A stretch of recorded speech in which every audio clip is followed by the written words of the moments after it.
empat adalah as-sidq, membenarkan dan menafikan, pembenaran yang menafikan kedustaan.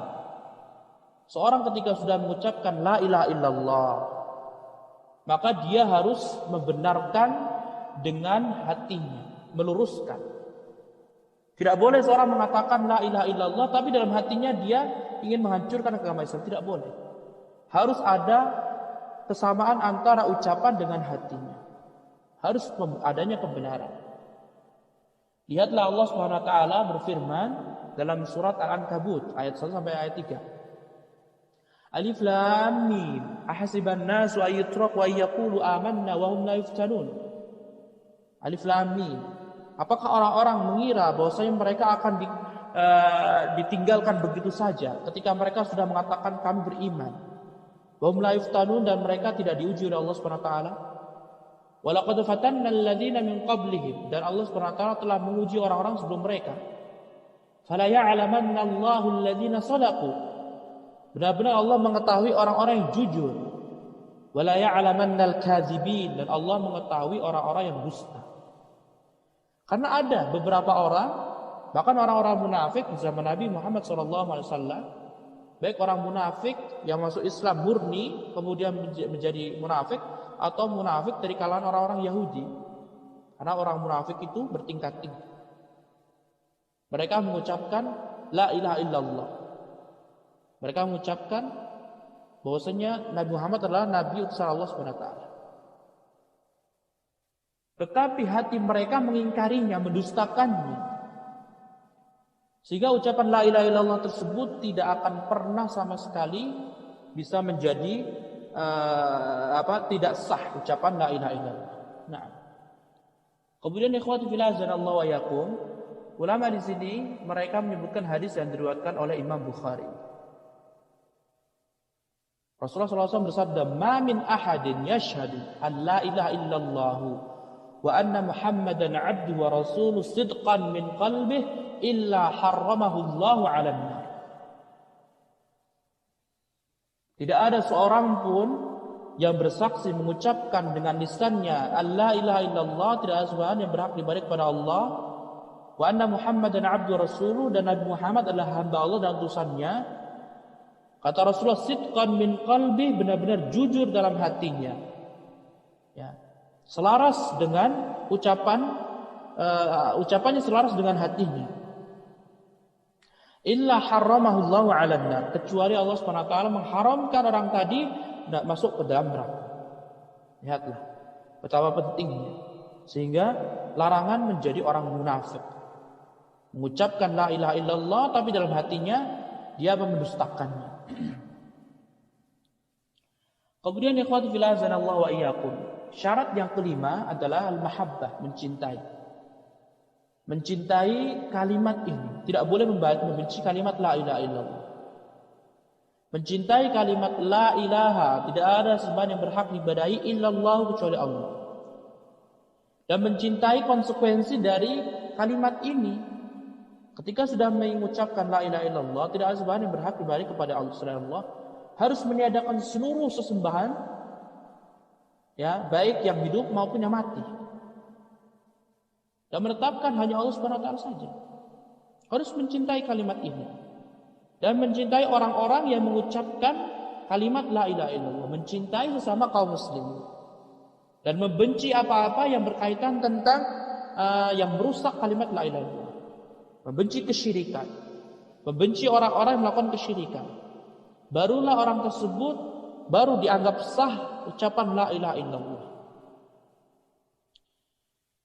Sesama kaum muslimin harus saling mencintai. Seorang muslim harus membenci perkara-perkara yang bisa membatalkan kalimat la ilaha illallah. Harus membenci kesyirikan. Harus. Dan lihatlah Allah Subhanahu wa taala berfirman, "Wa minan nas may yattakhidhu min dunillahi andada." Dan sebagian manusia mereka telah menjadikan selain Allah Subhanahu wa taala sebagai sekutu-sekutu. Yuhibbunahum, mereka menjadikan sekutu tersebut, ya, mereka palingkan rasa cinta mereka, cinta yang berlandaskan ibadah, ya, kepada sekutu-sekutu tadi, patung-patung tadi. Kahubbillah, sebagaimana mereka mencintai Allah Subhanahu wa taala. Abu Jahal dan teman-temannya mereka menyekutukan Allah Subhanahu wa taala. Mereka mencintai patung-patung. Mereka mencintai patung-patung. Walladzina amanu asyaddu hubban lillah. Dan orang-orang yang beriman mereka benar-benar mencintai Allah Subhanahu wa taala, bahkan lebih dahsyat kecintaan mereka kepada Allah Subhanahu wa taala. Di sini ikhwati fillah azanallahu wa iyyakum, Rasul Allah Subhanahu wa taala menjelaskan ketika seorang mencintai kalimat la ilaha illallah, mencintai bahwasannya hanya Allah yang berhak diibadahi dan membenci sembahan selain Allah, maka orang tersebut disebut dengan orang beriman. Ketika seorang membenci kalimat la ilaha illallah, membenci kalimat tauhid, membenci hal-hal yang bisa mengotori kalimat tauhid, ya, maka dia disebut beriman kepada Allah Subhanahu wa taala. Dan sebaliknya, ketika orang itu membenci kalimat tauhid, ya, membenci kaum muslimin, bahkan suka berbuat syirik, maka orang tersebut tidak disebut dengan beriman. Karena di sini Allah mengatakan walladzina amanu asyaddu hubban lillah. Dan orang yang beriman mereka adalah sangat mencintai Allah Subhanahu wa taala. Nah,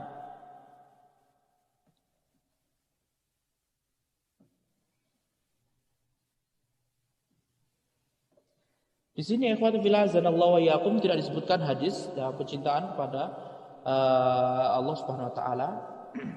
Tapi bisa diambil dari hadis sebagai buku lainnya. Rasulullah SAW mengatakan la yu'minu ahadukum hatta akuna habba ilaihi min waladihi wa walidihi wan nasi ajma'in.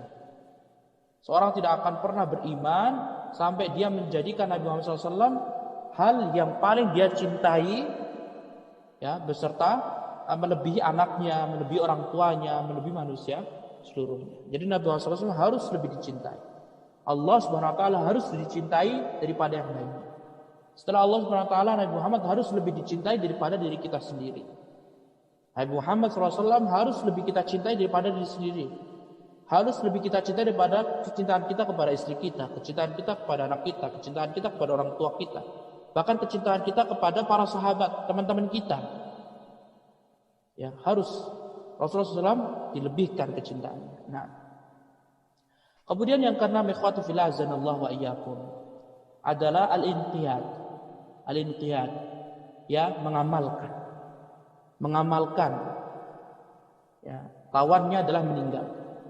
La ilaha illallah ikhwati fillah azanallahu wa iyyakum. Kalimat ini mengharuskan adanya pengamalan menjauhkan diri dari segala bentuk kesyirikan dan mengamalkan dengan cara mendekatkan diri kepada Allah Subhanahu wa taala dengan mentauhidkannya.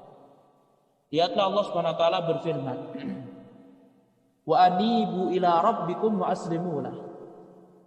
Dan kembalilah kepada Allah Subhanahu wa taala dan masuk Islamlah dan berserah dirilah kalian kepada Allah Subhanahu wa taala. Ketika seorang tidak mau mengamalkan konsekuensi la ilaha illallah, maka dia tidak disebut dengan berserah diri kepada Allah Subhanahu wa taala. Kemudian ikhwati fillah azanallahu wa iyyakum, di sini tidak disebutkan hadisnya. Ya, dalam hadis arba'in, ya, Rasulullah SAW bersabda, la yu'minu ahadukum hatta yakuna hawahu taba'an lima ji'tu bihi. Tidak akan pernah beriman seorang sampai dia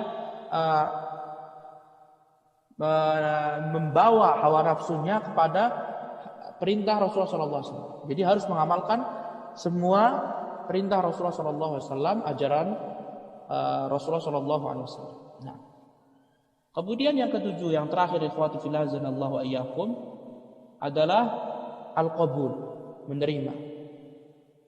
menerima apa yang menjadi konsekuensi dari kalimat la ilaha illallah dengan lisannya, dengan hatinya. Dan Allah Subhanahu wa taala telah memberitahu ketika seorang mengucapkan la ilaha illallah tetapi justru bersikap takabur, sombong, maka itulah yang menjadi sebab orang tersebut diazab oleh Allah Subhanahu wa taala. Lihatlah ikhwati fillah azanallahu wa iyyakum dalam surat Shafat ayat 35 sampai 36. Sebelumnya Allah SWT berfirman kepada para malaikat, "Uhsyurul ladzina zalamu azwajahum wa ma kanu ya'budun min dunillah." Nah, malaikat, kumpulkan orang-orang yang telah berbuat zalim, kumpulkan orang-orang yang telah menyekutukanku bersama teman-teman mereka, istri dan yang lainnya. Semua orang-orang yang berbuat sekutu Allah SWT, kumpulkan malaikat, kumpulkan mereka. Dan apa yang mereka sembah selain Allah SWT, kumpulkan mereka. Fahduhum ila siratil jahim, maka seretlah mereka kepada jalannya neraka jahannam. La haula wala quwwata illa billah. Waqifuhum innahum mas'ulun, berhentikan mereka sejenak, mereka akan ditanya. Kemudian Allah SWT kisahkan beberapa ayat setelahnya, hingga akhirnya Allah SWT sebutkan di ayat yang ke-35 sebab mereka itu diazab oleh Allah SWT dan Allah masukkan mereka dalam neraka.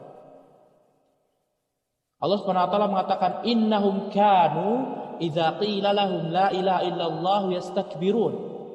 Sesungguhnya mereka dahulu ketika di dunia, ketika diperintahkan untuk mengucapkan la ilaha illallah yastakbirun, mereka sombong.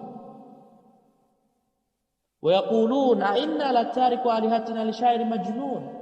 Dan mereka mengatakan, apakah kami akan meninggalkan sembahan kami gara-gara orang tadi, orang Muhammad ini, penyair lagi gila. Lihat, mereka mendustakan. Karena sebab takabbur. Sebab kesombongan mereka terhadap kalimat la ilaha illallah, mereka tidak mau mengucapkan la ilaha illallah atau mengucapkan la ilaha illallah tetapi dalam hatinya melakukan kesombongan, maka itulah yang akan menjadikan orang tadi masuk ke dalam neraka.